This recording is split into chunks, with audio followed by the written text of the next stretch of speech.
A verdade é que o homem está perdido na modernidade. O homem não sabe para onde ir. A masculinidade está em crise. E a prova disso é o tanto de conteúdo red pill e masculinista que a gente vê se proliferando cada vez mais. A prova disso é o Calvo do Campari. Olá, queridas e amáveis pessoas da internet, sejam bem-vindos a mais um vídeo desse canal, mais um react. Dessa vez, vamos lá para o corte do Manual do Homem Moderno. A masculinidade está em crise com Maria Homem. E vamos usar esse corte, esse recorte, para falar sobre esse assunto que é deveras importante, que é falar um pouquinho sobre masculinidade na modernidade. Usar esse react como desculpa para a gente falar um pouquinho sobre biologia, sobre o homem, sobre a masculinidade e sobre a nossa posição no mundo.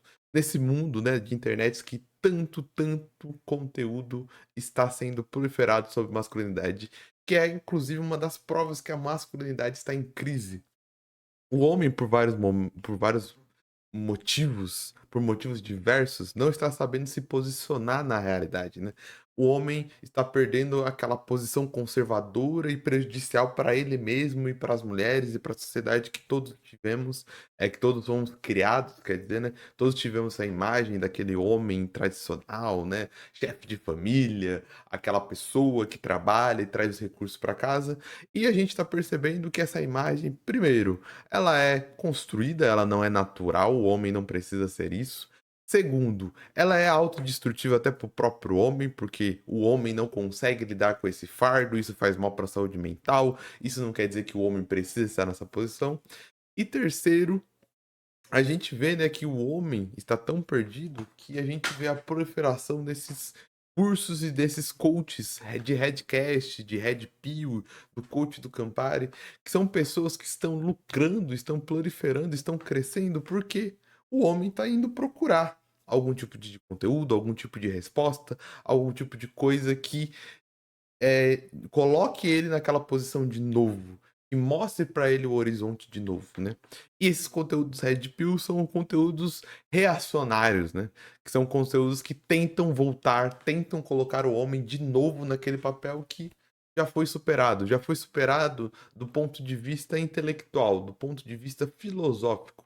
A gente já percebeu que o homem não precisa ficar naquele papel. O homem não precisa ser o chefe da família.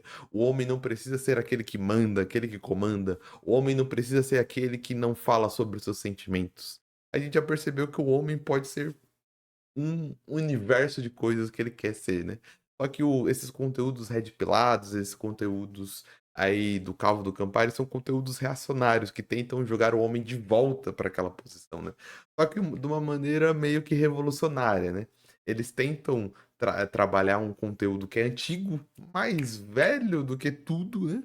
Mais velho do que Guaraná com rolha, sobre um verniz de revolucionário, né? Eles falam, não, isso aqui é Red Pill, quando na verdade é a mesma coisa que estava aqui há 5.000 anos atrás. É o mesmo conteúdo conservador da posição do homem, né? Só que eles trabalham como se fosse revolucionário. Então é muito importante a gente conversar sobre isso. Conversar de que o homem não precisa ficar preso a esse conteúdo reacionário. Nós, como homens, não precisamos ficar preso a essa imagem ultrapassada do que era ser um homem. E eu acho que um vídeo desse, com uma profissional dessa, com uma intelectual como a Maria Homem, que tem vídeos e conteúdos muito legais na internet. Nunca, ela é professora, se eu não me engano, de universidade, nunca assisti uma aula dela, nunca tive oportunidade, mas o conteúdo que ela faz na internet é muito bom. Então eu acho que é muito importante a gente usar esse corte lá, recorte lá do MHM para falar sobre esse assunto que é muito importante. Então, homem, fique aí pra gente conversar um pouco sobre isso. É muito importante falar sobre esse conteúdo masculino, sem preconceitos, cara. Estamos aqui na internet, ninguém sabe o que você vai ouvir. Coloca o seu fone de ouvido. A sua masculinidade não está em jogo. Ninguém vai te julgar. Eu não vou te julgar. A galera que tá falando no vídeo não vai te julgar. Ninguém vai saber o que tá passando sobre a sua cabeça. Não tenha medo. Vamos. Pega na minha mão aqui. Vamos conversar sobre isso. Sem medo nenhum, sabe? Sem julgamento nenhum. Não se preocupe. A sua orientação sexual não tá em jogo. A sua identidade no mundo não tá em jogo. Nada está em jogo. Aqui é um papo sobre manter a saúde mental nessa modernidade. Sem a gente precisar ir para conteúdos agressivos, sem precisar para ir conteúdos reacionários, como a Red Pill, como o Redcast, sem precisar odiar mulheres, sem precisar odiar homossexuais, sem precisar odiar pessoas trans, pessoas não binárias, sem precisar odiar o jovem, tá ligado? A gente pode encontrar o nosso lugar no mundo como homem, como masculino, sem precisar odiar outros grupos étnicos, outros grupos de orientação e tudo mais. Então bora que bora, chega de falar, já falei 5 minutos. Isso aqui deveria ser um react, né? Então bora que bora ouvir a conversa deles. Você tem todo É. esse estudo sobre o que é ser mulher, o que é ser feminino, todas essas coisas que são cobradas das minas. Você acha que essa masculinidade, vendo do outro lado, essa masculinidade, ela tá em crise? O que você definiria do que é ser homem hoje? Então, eu acho que sim, né? Acho que estamos em crise. Toda a discussão sobre gênero, que é o nome que a gente anda dando, todo esse sistema que era binário, que tinha os dois grandes grupos, é esse sistema que está ruindo. E a gente está achando interessante, talvez, o que a gente está conversando aqui. A gente é do time que fala, nossa, que bom, é libertário. É libertador eu não precisar ser essa coluna estrita e eu poder sentir raiva e não poder sentir outros afetos humanos fundamentais. Por exemplo, medo, que vai ficar misturado com covardia. Né? Você vai imaginariamente achar que você é cuzão, que você é covarde, que você é tonto, que você é fraco, que você é mulherzinha, viado, tudo que você quiser. Então, é ampliar, poder ampliar. Mas para as mulheres também era estreitante, porque ela também, então, não pode sentir raiva. Medo ela tem que sentir, pode. Ah, você está com medo, porque você vai ter, né, o abraço provedor, você vai ter o macho alfa, o beta, o que você quiser, que vai te amparar, te dar colo. Então, acho que a gente tinha dois grandes grupos e a gente fazia essa divisão sexual dos afetos, do mercado, do trabalho, do espaço público para o homem, do espaço privado para a mulher, tudo que a gente sabe. Então, Isso que é louco, né? Nós homens muitas vezes não percebemos que o feminismo, ou qualquer nome que a gente quiser dar, né? A gente não precisa ficar preso a nomes, porque às vezes os nomes até traz uma antipatia, né? Você fala de feminismo, se você tiver numa posição conservadora, você já vem antipático, você já vem de má vontade, né? Você vai de má vontade para aquele assunto. Ele é libertador, como ela falou, não só para a mulher, mas como para o homem, né? E não só para a mulher, mas como para a sociedade, né? Porque, cara, pensa comigo de verdade, assim, por que que a gente fica tão preso a algo que, vez a mais vez, estudo mais estudo, a gente já prova que, por vivência, por estudo, por ciência, que não é verossemelhante. Verossemelhante é no sentido de que não é real de fato. Por exemplo, essa questão do homem provedor. Cara, isso não tá na nossa genética. Não caia nessa falácia. Que genes? Não existe isso no genes de tipo, nossa, nós temos essa genética, esse par de genes que faz com que o homem tenha que ser provedor.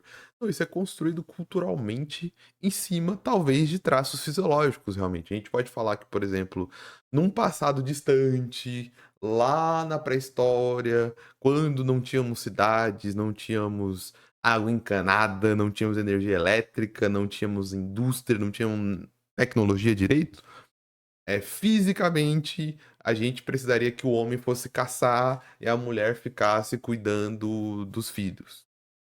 Mano, mas isso é uma construção cultural dentro de um contexto específico. E gente não tinha tecnologia. Não quer dizer que a genética te obriga a ficar nessa estrutura. Tanto que diferentes culturas se organizaram de diferentes maneiras no mundo inteiro. Você tinha culturas e famílias e cidades e aldeias diferentes. Não eram todas iguais. Não eram todas nessa estrutura patriarcal de um homem que tem várias esposas e ele é o chefe da família. Os europeus se organizaram de uma maneira, os asiáticos de outra maneira, os americanos de outra maneira, tô falando de continentes. Os africanos de outra maneira e na Oceania de outra maneira, tá ligado? a prova de que não existe um determinismo biológico que vai determinar como que homens e mulheres, como que seres humanos se organizam, é a prova que a gente criou inúmeras culturas diferentes, tá ligado? E hoje a gente tem um resgate disso, de olhar e perceber, cara, a gente tá numa sociedade moderna, onde a gente tem tecnologia, a gente não precisa mais se separar, a gente não tem que correr de onça, a gente não tem que caçar cervo, tá ligado? E a gente pode criar uma cultura onde eu não preciso ficar preso em caixas, tá ligado? É libertador pra todo mundo. É uma perspectiva filosófica libertadora pra todo mundo, de tipo, cara, você não é refém dessa biologia e você não é refém da cultura.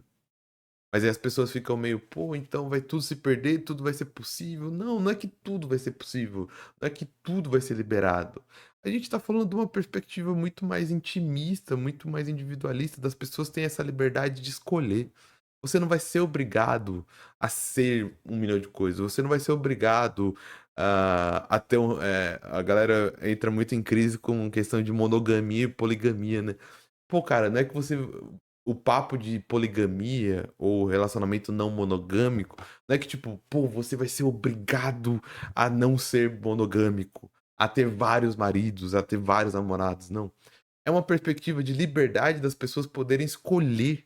Então, pô, você tá nessa liberdade de escolher esse papel, as outras pessoas vão ter liberdade de escolher outros papéis. Só que o problema do mundo machista é esse, tá ligado? Em que você reduz o homem, ele só pode escolher um papel. E você reduz a mulher também, é só escolher um papel.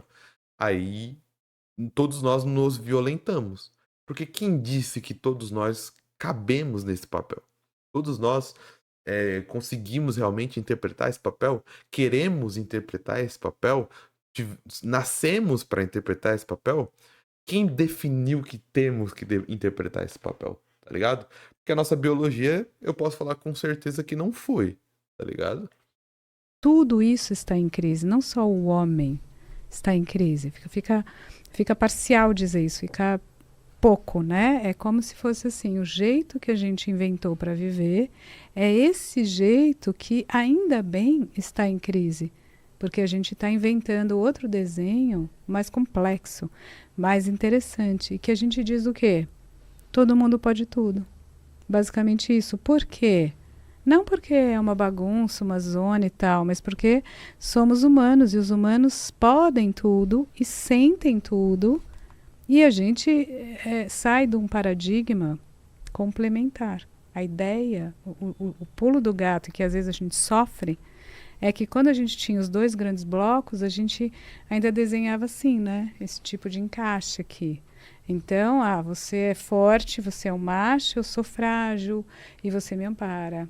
Você é meio bruto, né? Mas eu sou doce. Eu tenho a doçura, eu tenho carinhos, eu tenho, né? Então a gente não só imaginava dois blocos, como a gente imaginava que um completaria as duas tampas de panelas imaginárias, então a gente se entenderia. Nunca foi verdadeiro isso. A gente nunca se entendeu. Platão estava errado, então? É lógico, não é? Platão e todo o banquete, né? Esse é um mito, né? Dentro do banquete do Platão tem uma historinha do Aristófanes que conta essa historinha aí, da complementariedade e tal. Sim, estava errado. E estava errado em outras coisas também. Por exemplo, a divisão corpo e alma. Outra coisa que a gente também está transcendendo hoje, está complicando a história, isso não é nosso assunto, mas, enfim, se a gente for falar, você mesmo colocou, né, o homem não pode bruxar. Então, a clínica psicanalítica, é claro que corpo e alma estão muito mais misturados do que a gente imaginava, mas tudo bem, isso daí já estou eu aqui colocando um monte de assunto, mas o que está em crise? Um velho sistema binário de pensamento e que pretendia uma complementariedade. E onde a gente está? A gente está numa página que não é em branco, mas a gente diz, então ótimo, a gente pode, mulher... E a gente vê isso, a falha desse sistema, nas crises que a gente tem, né? Nas crises que a gente tem de isso com fatos, com dados. Cara, esse sistema foi o que proporcionou a gente ter o tanto de feminicídio que a gente tem. O tanto de agressão sexual, verbal contra a mulher quanto a gente tem. Esse cenário é que propiciou a taxa de suicídio ser tão maior entre homens, tá ligado? De homens terem uma taxa de suicídio num número maior do que entre mulheres. De homens ter uma expectativa de vida menor do que mulheres. De homens pedir menos ajuda e frequentar menos médicos do que mulheres, tá ligado? A gente vê com dados, e eu não tô inventando, pesquise. Cara, por que afinal a gente tem tantas mortes relacionadas à agressão de um homem contra a mulher e não o contrário, tá ligado? Não é biológico, não tá escrito, não tá predestinado. É do efeito do cálculo de uma cultura que vai sendo criada e vai ser construída que vai resultar nisso, tá ligado? Por que que o homem tem tanta dificuldade de falar sobre seus sentimentos, tem tanta dificuldade de cuidar da sua saúde mental, que vai ter uma taxa maior de suicídios, por exemplo, tá ligado?